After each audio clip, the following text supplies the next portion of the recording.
Because we're under siege right now by narco-terrorists, and we're losing our most precious resources, American life, and it's about time we hit these thugs back and we hit them hard. We're going to terrorize the terrorist.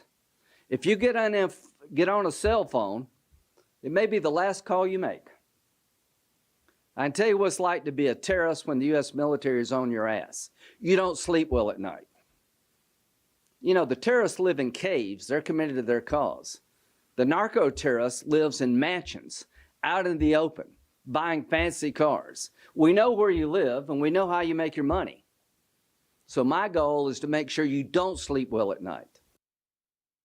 All right, so now let's bring in that man right there, South Carolina Senator, good friend of mine as well, Lindsey Graham, Senator, fantastic, very near and dear to my heart. Lost my only child to a fentanyl overdose, and obviously all that fentanyl coming over. You know, sir, you made the comment and you made the idea, you put out the idea that we'll use our military to take out the narco-terrorists. Personally, I think it's fantastic. You're getting some pushback, though. Tell us the idea. Well, the idea is to break the cycle that led to your son's death and others by going to the source of the problem.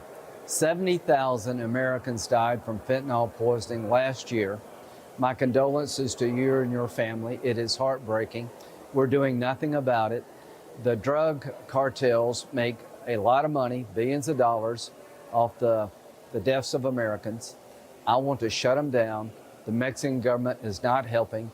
Mexico is a narco-terrorist state run by drug cartels. I want to declare them terrorist organizations under U.S. law and give the military to go into Mexico through drones and cyber attacks and special forces operations to break their back. And finally, these drug cartels are living large at the expense of Americans, and I want to destroy their lifestyle and change the business model. Yeah, it's incredible. It's incredible. Senator, today, Manuel Lopez Obrador, the president of Mexico, called this a violation of Mexico's sovereignty, and he said, frankly, it's offensive to Mexicans. How do you respond to the president of Mexico?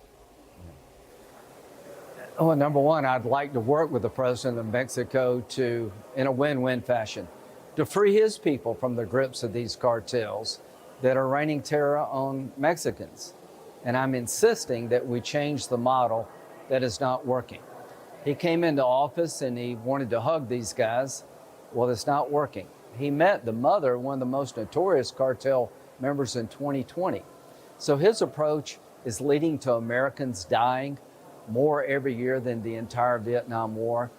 We have the legal right to defend Americans that are being attacked from terrorist groups, no matter where they reside. We went into Pakistan to get bin Laden because he was the architect of 9/11. We didn't ask the permission of the Taliban to kill the al-Qaeda leader in Kabul. We have the legal authority, if we will implement it and use it, to break up these drug cartels. I'm not talking about invading Mexico. I'm not talking about changing the government of Mexico through military force. I am talking about adding to the law enforcement model military force, drones, cyber attacks, special forces operations to bring these cartels down so they will stop killing Americans through fentanyl poisoning, and the pain you experienced, others will not have to experience. Yeah, it's not just along the border. So we have a map here showing the depth to which the cartels have infiltrated the United States. Almost every single major city, almost every state in the union has a cartel base near one of their major cities. It's affecting all Americans, not just the border and not just people who are affected by the fentanyl crisis. Yeah, I can't say it better, Eric. They're terrorists. They're not just criminals, they're terrorists. The bottom line is, what would America do if an ISIS cell or an al-Qaeda cell in Mexico lobbed a rocket into Texas and killed 10 people? We'd wipe them off the map. These drug cartels are like ISIS and al-Qaeda. They're not like the mafia. They're infiltrating America. They're sending poison into this country, killing more Americans a year than we lost in Vietnam. Every 2 weeks, we have another 9/11 due to drug cartel behavior in Mexico. And I also want to go after the China connection. China is providing the precursors to these drugs. So by making the cartels a foreign terrorist organization, you can actually bring prosecutions against Chinese and American courts. Senator, before we let you go, you're going after the some of the most deadly terrorists on the planet, the narco terrorists, the drug cartels. Are you concerned for your own safety? I'm not worried about me. You know, I mean, my job is to work with my colleagues to keep America safe. I'm giving my colleagues options that don't exist today. Let's up our game when it comes to drug cartels. Let's try to get Mexico to help us more. But if they want, let's make these drug cartels terrorists, because they are. Let's put on the table military force to break the backs of these organizations so they'll stop poisoning America. I've been open about Al-Qaeda and ISIS. All I can say is I'm not worried about me. I'm worried about our country. And I think most people will be with me. And I want to vote. I want to vote on laws that will break the cycle that exists in America, where we're being poisoned by products coming in from Mexico. If you can kill some narco terrorists, I'm all for it. I certainly stand behind you. Sir, before we go, Bill Barr was on Fox News a little bit earlier saying that the idea doesn't work or won't work. And I'm quoting him, he allows the people to say, well, if they're terrorists, we're legitimate refugees, so we don't get anything from it. The only really question is how do we directly deal with these cartels, now what we call them, but what we do with them. I'm not sure what he was trying to say there. Is he basically saying give them a free pass? I have no idea why this man would say something so ludicrous. So I talked to Bill after the interview.